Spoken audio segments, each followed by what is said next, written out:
Hello everyone, Michael the Comic Nerd here, and welcome to our first edition of Indie Game Corner, our new vlog series where we just want to tackle indie games. It's pretty straightforward. I was really going to call this Mike's Indie Game Corner, and I still might. I don't know, it all depends how I feel when I upload this. But basically I was playing through the game that I'm going to be talking about today, and I've also been trying to think of new show ideas, like something simple that I can get on a regular basis, and it'd be fun to get into the game review market a little bit, since I know YouTube is a bit more lenient on showing game footage on here than movie footage. God forbid we ever show any movie footage ever on YouTube. They just try to shut you down.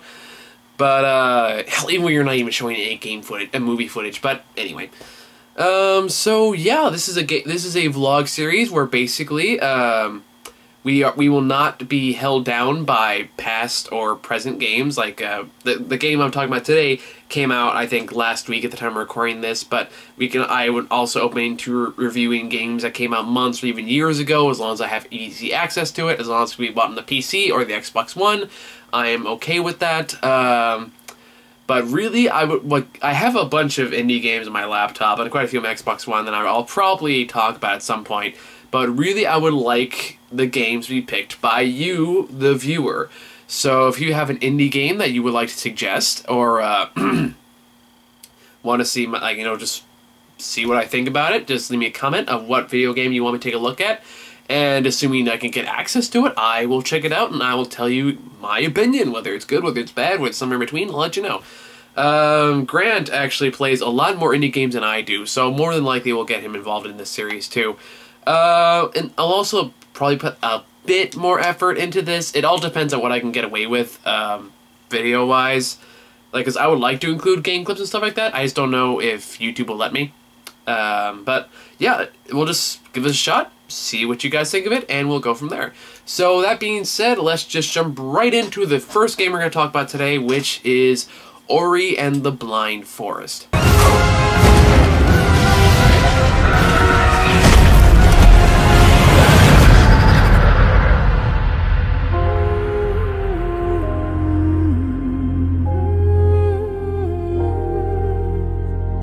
A little background on this one. Oh, on another side note, we're probably, just because we're not going to be giving away any spoilers in these reviews, it's going to be a spoiler-free video series. I'm also going to try to keep them shorter and to the point, so that way I'm not wasting your time with like half-hour videos again. So Ori and the Blind Forest was like one of those indie games that surprisingly got a highlighted feature at E3 last year, and I was really excited about it because I love that style of animation. I love platformers. I grew up on them. I remember the first game I ever played was Super Mario, Super Mario for the NES. And then I loved a game like Crash Bandicoot and Spyro and all those old school platformers and stuff like that. I love them to death. So I saw this game, I was like, oh, this animation looks gorgeous, the designs are spectacular, it's so beautiful looking, and the trailer made it look like it had a pretty heartfelt story. So when I heard this movie finally came out, boom, I jumped right on board, bought it, even though I probably shouldn't have because of my budget right now, but hopped on board that, started playing it, and yeah, it's good. I like it. I think it's a fun game. I think, like I said, the graphics are absolutely outstanding. They're so gorgeous. It practically looks hand painted in some portions, but it has this great fluidity of motion. Like the way Ori moves, the design of Ori is so great because she has this great fluidity.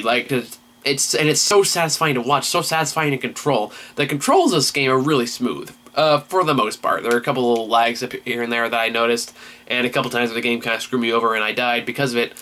But there's a sense that no matter how powerful you get through the game, or how hard you keep working through the game, or how good you get at it, there's always that sense that you're still vulnerable. Like, you're strong enough to stand on your own, but still weak enough that just about anything can still demolish you. And it's very, very effective, and it's very effective at telling the story.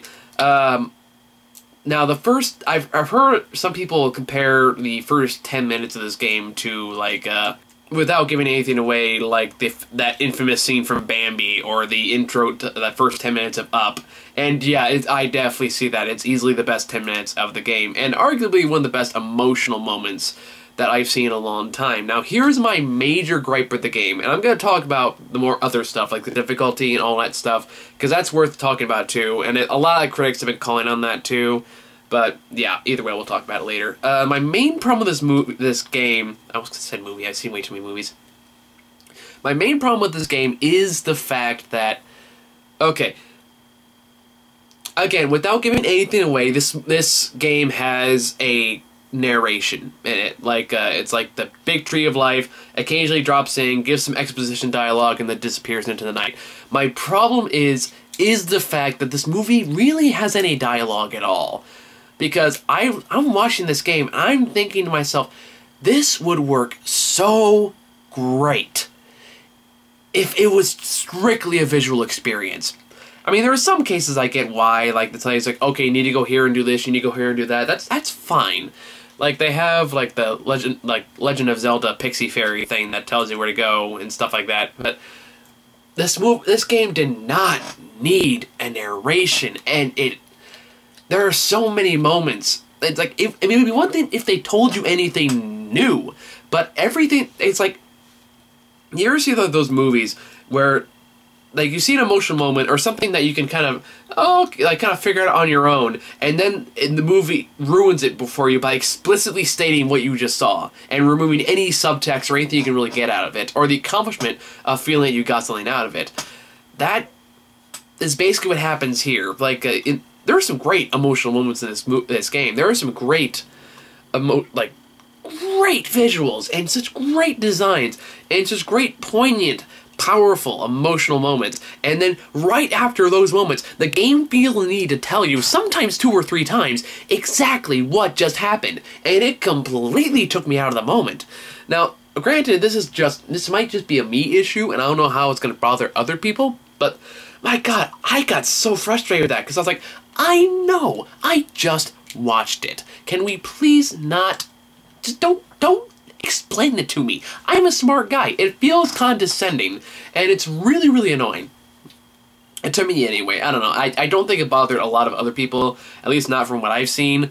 So, again, it could just be me pitching a fit over nothing, but it really bugged me. I think they should have gone the limbo route and not told you anything. Just let you figure it out. Let you, as the player, immerse yourself in this world. And it's a gorgeous world.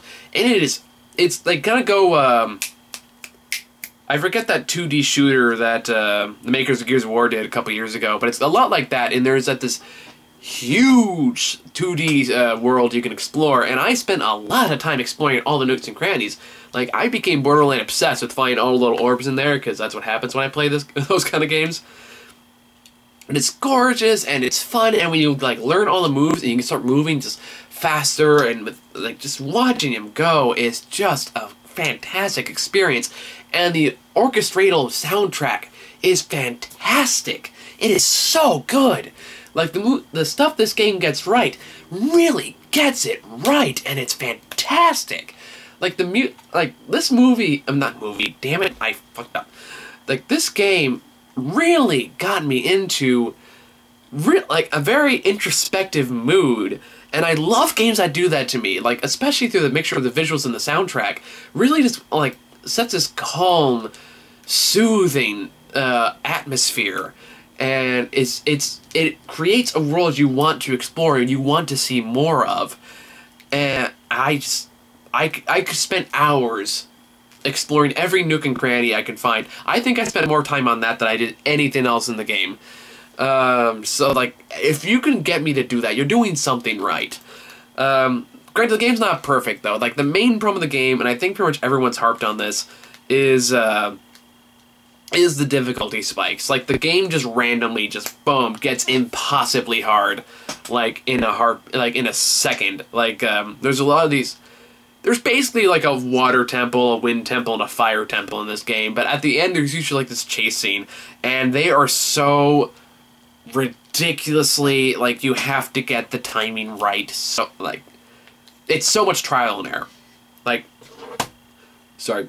phone buzzed off. Like, there's so much trial and error. There is no way you would have ever there is no way you can get through this on the first try. You are going to die a lot in this game because it just ran like. I'll give you an example without giving away any spoilers. Is the fact that one time I was trying to get out of this. I don't remember what temple it was, but I think it was the Wind Temple.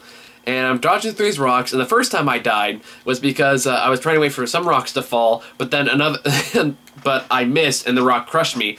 So this time I went in there, wait for the rocks to fall, then I quickly got to the part, like backtracked a couple inches, and then the first rock fell, but then the other rock came and crushed me. So I was like, motherfucker. And I remember like the first chase scene is like so goddamn hard that I was a test of patience and willpower, and it's satisfying when you beat those sections, but at the same time it's also incredibly it's still a frustrating journey. It's like, and it almost becomes not worth it. Like, I would not be surprised if a lot of people rage quit while playing this.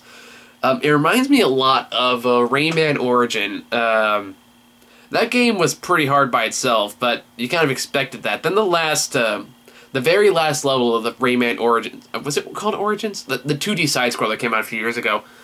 But either way, like, that game was so hard. I mean, that last level was so precise, and so you cannot make a single fucking mistake, that I swear to God, back then I was losing my mind trying to beat that fucking level. And it was, when I finally beat it, I was like, oh, thank you, God. It feels a lot like that level of frustration, where it stops being challenging and it just starts getting really, really annoying. I don't think it's enough to break the game or anything like that, but it is enough to, like, okay, whatever. The funny part, going back to the narration, though, is I can't help but feel that maybe it felt like maybe that was something like, that was like studio interference, because I know this game was directly financed by Microsoft Studios, or at least produced by, and I can't help but feel that they kind of walked into the game, she was like, whoa, what's all these visuals? Why aren't you explaining anything? No, you gotta explain all this stuff, because the Aranites is too dumb to get it on their own, and that still really bugs me, but yeah, I think that kind of, but overall, it is a fun game. It's really fun to look at. The frickin' soundtrack is great. The gameplay is solid. It controls really, really well. I did run into a couple game crashing bugs here and there, but even then, it's nothing you can't work around. So I do think it's definitely worth checking out. I think I'll do scores for this one because it is a gaming thing. So if I had to give it a score, I'd give it like an 8 out of 10. I think it's definitely worth checking out, if only just for visuals and soundtrack alone. It is a fun game. There are parts about that I did not like, but it's definitely an experience that's worth checking out. So there you go, guys. I think that's our first edition of Indie Game Corner. So I hope you all liked it. Or I'm just gonna call Mike's Indie Game Corner. Let's be narcissistic. So tune back in next time when I'll probably go over another indie game that came out probably within the last few years. But if you have a suggestion of what you would like me to play next, let me know in the comments below. In the meantime, I think this is the first of 3 new vlog series we want to try out, so look out for those, and we'll see you all next time.